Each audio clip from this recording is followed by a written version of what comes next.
നീണ്ടകരയിൽ വള്ളം മറിഞ്ഞ് കാണാതായ ഗൗതം കൃഷ്ണയുടെ വീട്ടിൽ തിരുവോണനാളിലെത്തി ബി.ജെ.പി. നിയമസഭാ കക്ഷി നേതാവും ചാത്തന്നൂർ എം.എൽ.എയുമായ ബി ഗോപകുമാർ. കേന്ദ്രമന്ത്രി സുരേഷ് ഗോപിയുടെ നിർദ്ദേശപ്രകാരമായിരുന്നു സന്ദർശനം.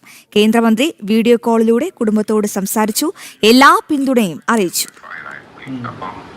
അതേന്ന് അവർക്ക് എടുക്കാൻ പറ്റുന്നില്ല. അപ്പൊ ഞാൻ ഫോറൻസിക് ഡയറക്ടറുമായിട്ട് സംസാരിച്ചു.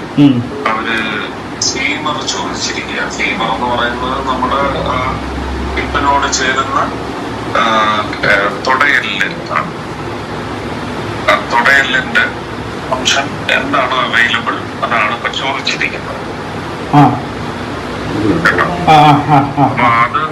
അപ്പൊ അത് എനിക്ക് തോന്നുന്നു അതിനി കോടതിയുടെ അനുവാദം വാങ്ങണോ എന്നൊന്നും എനിക്ക് അറിയത്തില്ല. എന്തായാലും കളക്ടർ അതിനെ കുറിച്ച് ധരിപ്പിച്ചിട്ടുണ്ട്. കളക്ടർ അത് ഞാൻ വൈകുന്നേരം എന്നെ വിളിച്ചപ്പോ പറഞ്ഞത് അത് എത്രയും പെട്ടെന്ന് അത് ചെയ്യാം എന്ന് തന്നെയാണ് പറഞ്ഞിരിക്കുന്നത്. അപ്പൊ ഇന്നലെ